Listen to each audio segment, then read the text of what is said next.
Bilang pagsalubong sa Chinese New Year, isang makabuluhan at makulay na selebrasyon ang ginanap sa Coastal Road Bocana Bridge sa Davao City. Ang detalye mula kay Jean Domingo, live. Maayong gabi, Jean. Yes, maayong gabi, Franco. Ginanap nga dito sa ating ipinagmamalaking Davao City Coastal Road ang makabuluhang selebrasyon ng Chinese New Year na nagpapakita ng pagkakaibigan ng bansang China at ng Davao City. Ito isang gabi ng kultura, pagkakaisa at pag-asa di lamang sa mga Davaoenyo kundi sa bawat Pilipino. Ginanap sa Davao City Coastal Road ang kauna-unahang selebrasyon ng Chinese New Year sa Bocana Bridge na nagpapakita hindi lamang ng kultura at tradisyon kundi pati ng matibay na ugnayan ng bansang Pilipinas at China. Well, tonight, aside from celebrating the Chinese New Year, we'll be lighting also the bridge, the Bocana Bridge. And aside from that, we'll be launching also the Chinatown Coffee Table book, which is a project of VP Sara pa sa time ni VP Sara. And this time, karon na to siya i-launch na gyud kay na human na gyud ang libro. So we're very happy na i-celebrate siya in time for Chinese New Year.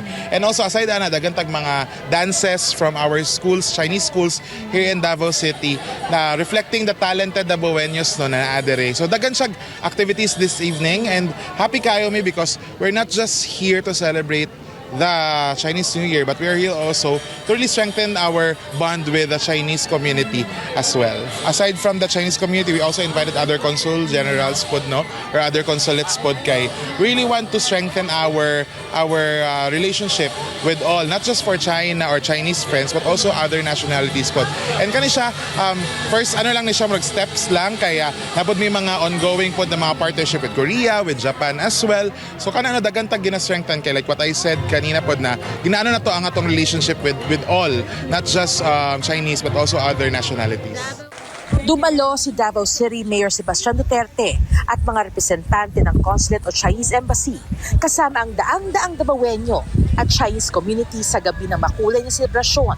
Tampok ang Dragon Dance, light show at masiglang mga palamuti. As far as I can remember, it is a gift to former President Rodrigo Roa Duterte during his term.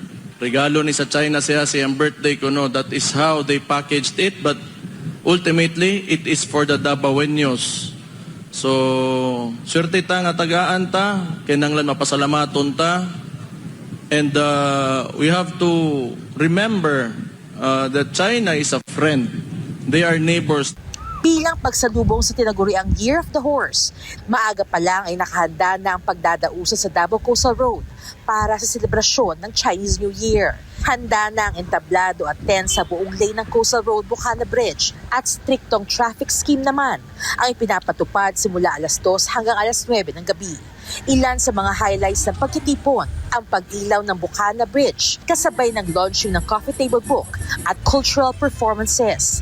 Higit pa sa isang masayang selebrasyon, simbolo rin ito ng matibay na pagkakaibigan ng Pilipinas at China na nagtataguyod ang pagkakaisa, pagkakaunawaan at pagpapahalaga sa kultura.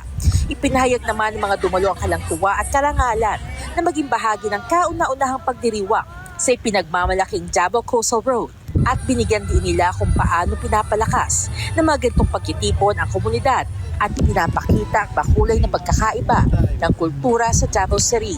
Para sa mga Davaoenyo, ang kauna-unahang Chinese New Year celebration na ito ay hindi lamang simula ng bagong lunar year, kundi simbolo rin ng patuloy na pagkakaibigan, pagkakaisa at sama-samang pagdiriwang sa mga susunod na taon.